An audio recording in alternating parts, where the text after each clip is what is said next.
Pe tomonaka tango Musée Laurent Désiré Kabila ayaki yeyo mokolo na ye liboso akomaka na Kisasa. Yamboto banda komona makambo nyonso tokomi komona na moina lelo. Pe Musée Laurent Désiré Kabila ayaka na bato ebele nzinga na ye. Kasi kolandana na kotala bilili tokomona na elili oyo ete Musée Laurent Désiré Kabila azali kolandisa miso na ye na bokebi nyonso epai ya Hippolyte Kanambe alias Joseph Kabila yeyo azali koleka liboso na ye. Pe Musée atikalaki na mituna tope na makambo mingi na maele na ye ya bomoto. Kasi Musée alimbolaka na biso te.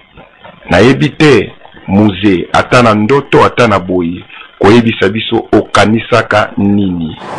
Je vous ai dit que ce sont les Rwandais. Musée limbolela biso lisusu tope manyolela biso malamo makamboyo.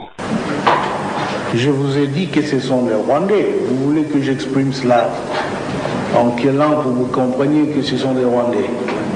Ces messieurs ont trouvé trop de miel ici, qu'ils veulent revenir, ils ne veulent pas quitter ce pays. Si seulement ils voulaient rester dans ce pays en respectant les autochtones, on les accepterait facilement. Mais ils y viennent en conquérant pour dominer tout le monde. C'est inacceptable. Le Congo actuellement est en train d'être saigné à blanc.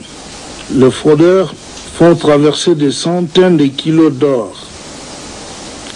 par semaine, en passant par le Rwanda vers l'extérieur. Nous avons tissé des liens d'amitié et de fraternité. Mais l'amitié, il faut toujours l'entretenir. Et il faut un respect mutuel. Et loko bawelelaki ebonga ya Musée na bapaya. Kasi talandenge bo sambulu ekomi kolanda bango. Bakotandela yo tapi mbango. Bakola musaba mama o balali. On m'a téléphoné hier dans l'après-midi et j'ai dit oui tout de suite. Monsieur le Président, on peut savoir quel est l'objet de vos rencontres? Bakotuna yo motuna orosukisa yango nde na kosekisa bato ezali soni mpona ekolo na biso Congo. Kasi bana na mboka eloko nini tozali nango bosenga lelo?